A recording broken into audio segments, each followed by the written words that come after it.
people tend to look outward into space and wonder about all the possibilities of life out there. Are there bacteria frozen in the polar ice caps of Mars? Are there small animal-like creatures deep in the oceans of a planet just outside our solar system? Are there ancient ruins of another civilization just outside our galaxy? What if I were to tell you that if life was ever discovered, especially sentient life forms, that it would be terrible news? But how could the most exciting discovery of our lives be dire? To understand this, you must first take a step back and think of the development of life as a staircase from the first atoms floating around space to humans as we know them today. The first step on this staircase would be the creation of DNA, able to mutate and evolve. The second step on this staircase would be early unicellular life to begin to grow more complex, with the third step being the joining of these unicellular organisms into multicellular beings known as plants and animals. The fourth step is the development of intelligent life, with capabilities such as tool use, culture, and shared knowledge through language. This leads the species to be the dominant life form on the planet, humans, allowing us to shape the world to our needs, and solidifying us as the most prominent species on the planet.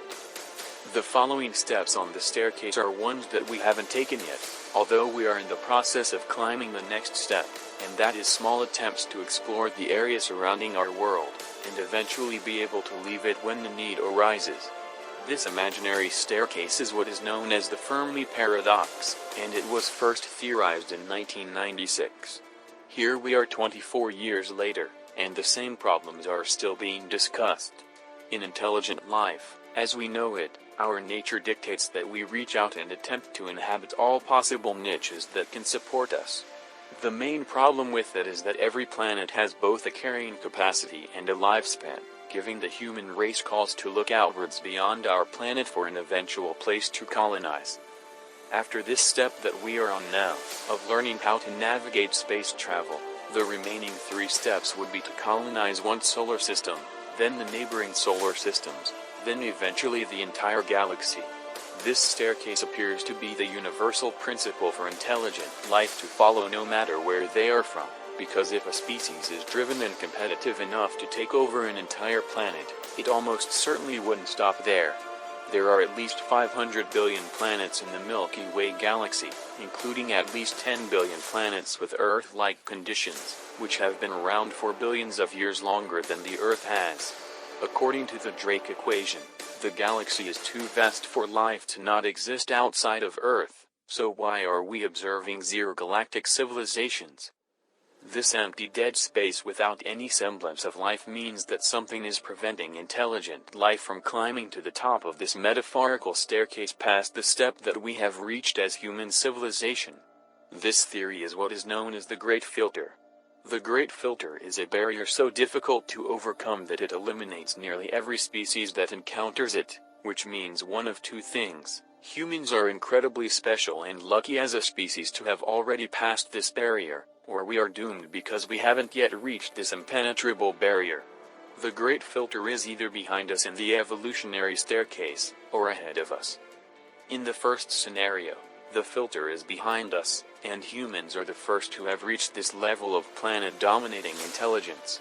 If this is the case, then one of the previous steps was nearly impossible to take, whether it be the formation of unicellular organisms or the development of intelligent life. We may never know. Despite not knowing, we can hypothesize as to what it might be, in the hope that we can rationalize that the filter must be behind us. Maybe it's on the first step, and the development of life of any kind is nearly impossible, or maybe it's on the third step, because the odds of a unicellular organism joining with another is so rare, or perhaps it's in the development of intelligent life step, because despite the benefits of having a higher intelligence, it requires much more food intake to maintain, and doesn't provide any benefits when dealing with predators. This could be why it has taken humans nearly 200,000 years to get to the level of intelligence that we are at today. In the second scenario, the filter is ahead of us and we are doomed as a species. This must mean that the filter is more dangerous than anything ever encountered before in the world, Because even if a disaster struck and wiped out the majority of the population, or sent us back technologically thousands of years, we would survive and recover and eventually reach this point again, making the event more of a hurdle than a great filter. A chilling hypothesis is that after a species takes entire control over its planet, it is already on the path to self-destruction, and nothing can change that. So what could the great filter possibly be if we are yet to reach it? It needs to be something so essential to space travel that every intelligent species must discover it. So the answer is simple, it's technology.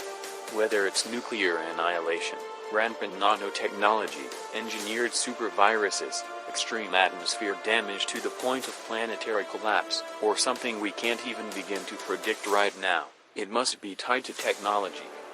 So this is why finding alien life would be disastrous. The more advanced and abundant life we find in the universe, the more likely it is that the great filter is ahead of us, like in scenario 2. Finding bacteria would be awful, but finding multicellular intelligent life would be worse, and finding ruins of ancient alien civilizations would be downright catastrophic. This means that despite what many people wish to believe when looking out into the vast emptiness of space, our best-case scenario is that it is exactly that, empty. That the great filter is behind us and we genuinely are the first species to get this far, and there are billions of empty planets just waiting for us to travel to and call home.